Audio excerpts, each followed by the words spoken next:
بتوں کی عبادت کرتا تھا۔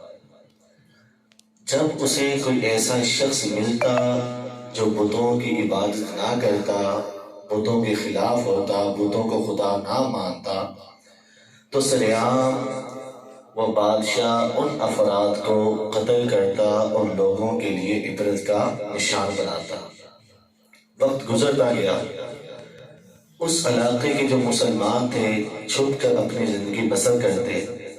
جب کبھی بادشاہ کو کوئی مسلمان ملتا تو بادشاہ اسے پکڑتا، قتل کرتا اور لوگوں کے سامنے اسے اپنے زوم باطل میں عبرت کا نشان بناتا۔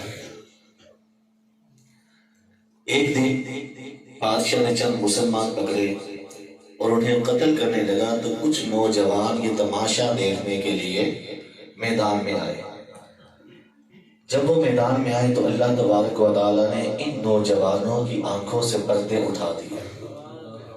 ان نوجوانوں نے دیکھا کہ جب بادشاہ کو قتل کیا جا رہا ہے اس وقت آسمان سے نورانی مخلوق فرشتے اتر رہے ہیں، اور جیسے ہی وہ مسلمان قتل ہوتے ہیں، شہید ہوتے ہیں، فرشتے خوشبودار مہکے ہوئے کفنوں کے اندر ان کی روحوں کو لپیٹتے ہیں اور ایک دوسرے کو خوشخبریاں سناتے ہوئے جنت کی ان روحوں کو آسمان کی طرف لے جاتے ہیں۔ سبحان اللہ۔ جب یہ چند نوجوان جو تماشا دیکھنے آئے تھے یہ صورتحال، یہ منظر دیکھتے ہیں تو وہ کلمہ پڑھ کر اسلام کے دائرے میں داخل ہو جاتے ہیں۔ اب بادشاہ کو جب دقیانوس کو یہ خبر ملتی ہے، وہ جنگ کرنے کسی دوسرے علاقے میں جاتا ہے، جب اسے خبر ملتی ہے جانے سے پہلے تو وہ ان نوجوانوں کہتا ہے کہ 3 دن کا ٹائم ہے تمہارے پاس، اگر تم اپنے پرانے مذہب پر آ گئے تو ٹھیک، ورنہ میں تمہیں قتل کر دوں گا۔ اب مجھے بتائیں کہ جن کی آنکھوں سے اللہ نے پردے اٹھا دیے، رب نے ان کو اپنا محبوب بنا لیا، ان کا انتخاب فرما لیا، تبھی تو پردے اٹھائے، تبھی انہیں اسلام قبول کرنے کی توفیق عطا فرمائی۔ اب وہ نوجوان بادشاہ کی اس قتل کی دھمکی سے ڈرتے ہوئے رات کو جب تیسرا دن آیا تو نکل پڑے۔ رستے کے اندر انہیں ایک اپنا چرواہا ملا، ساری بات چرواہے کو سنائے تو چرواہے نے بھی کہا کہ تم میرے دوست ہو، جب تم لوگوں نے یہ حقیقت دیکھی ہے، پردے اڑتے دیکھے ہیں، تو یقیناً سچا جو مذہب ہے وہ پھر اسلام ہے، ہمارا سچا رب وہ اللہ ہے۔ سبحان اللہ۔ تو لہٰذا وہ بکریوں کا چرواہا جو تھا وہ بھی ان کے ساتھ شامل ہو گیا۔ اب یہ ایک اور جب فرد ملا، یہ آگے گئے تو جو بکریاں چرانے والا شخص تھا اس کی بکریوں کی رکھوالی کے اوپر جو کتا تھا وہ بھی ان کے پیچھے بھونکتا ہوا ساتھ ساتھ ہو گیا۔ اب یہ کتا جب ان کے پیچھے آتا ہے تو ان میں سے ایک بندے نے پتھر اٹھایا اور کتے کو ڈرانے کے لیے مارا کہ یہ واپس چلا جائے، کہیں اس کے بھونکنے کی آواز کے پیچھے بادشاہ کے سپاہی نہ آ جائیں اور وہ ہمیں گرفتار نہ کر لیں۔ جب ایک دفعہ پتھر مارا، 2 دفعہ پتھر مار، لیکن کتا جاتا، جب پتھر لگتا وہ بھاگ جاتا، پھر پلٹ کر آ جاتا، پھر بھونکتا۔ جب انہوں نے 2-3 دفعہ ایسا معاملہ کیا تو اللہ تعالیٰ نے اس کتے کو بولنے والی، انسانوں کی طرح بولنے والی قوت گویائی عطا فرمائی۔ وہ کتا کہنے لگا کہ اے اللہ کے بندو، اے اللہ کے ولیوں، میں کتا ضرور ہوں لیکن رب کے ولیوں پر بھونکنے والا نہیں۔ اللہ اکبر۔ کتا ضرور ہوں، کتا ہونے میں پرابلم نہیں ہے، کتا ہونے میں کوئی پرابلم نہیں ہے، کیونکہ کتے میں وفاداری بھی تو ہوتی ہے۔ کتا ضرور ہوں لیکن ولیوں پر بھونکنے والا نہیں ہوں۔ پتا چلا کہ وہ کتا جو ولیوں کا ادب کرتا ہو وہ کتا لاکھ درجے اس انسان سے بہتر ہے کہ جو ولیوں کا گستاخ اور بے ادب ہو۔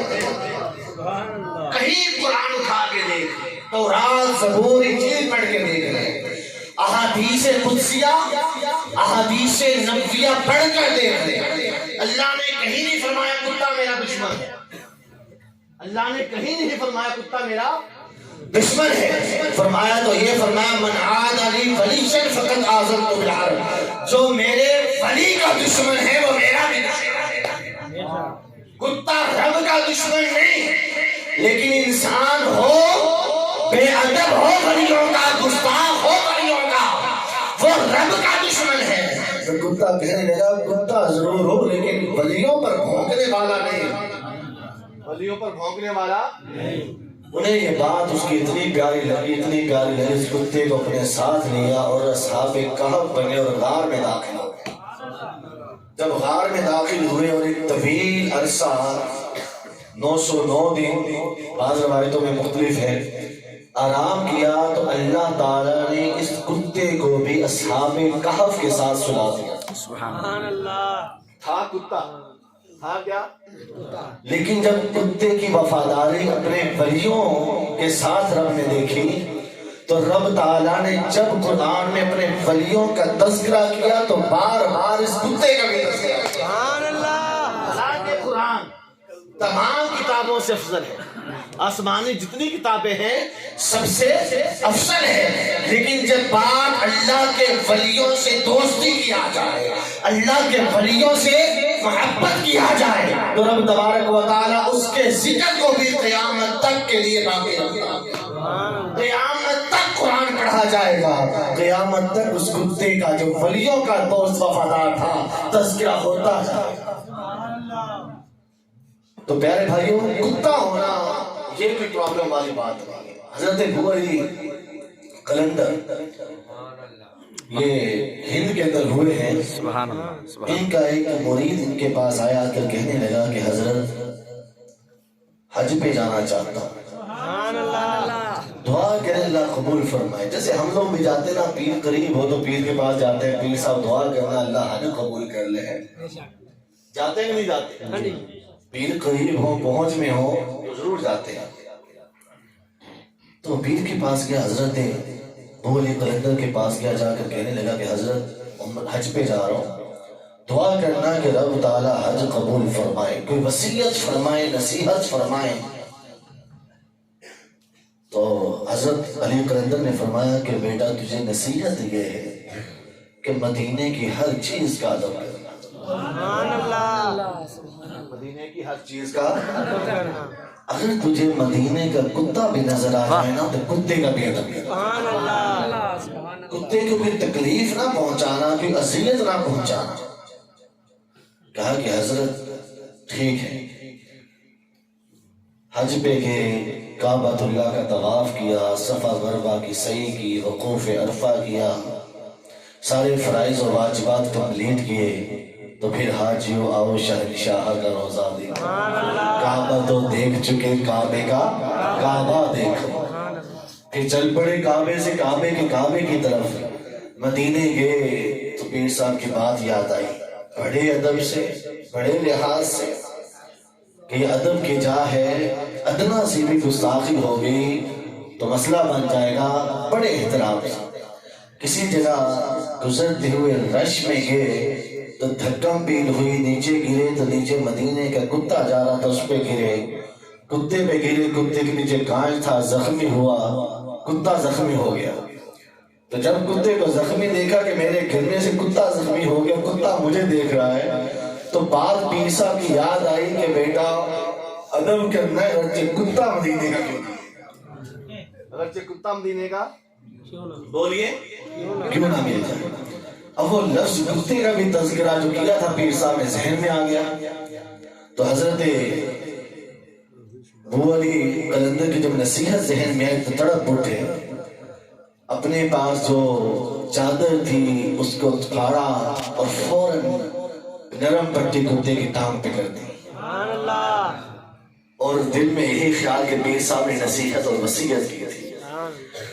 جب حج سے فارغ ہو کر ہند میں آئے نا دوبارہ تو پیر صاحب نے تحفے لے کر آئے تھے. وہ تحفے لے کر حضرت ابو علی قلندر کے پاس گئے، جا کر کہا کہ حضرت یہ تحفے لے کر آیا ہوں، قبول فرمائے. تو حضرت نے کہا بتا تیرا سفر مدینہ کیسا رہا؟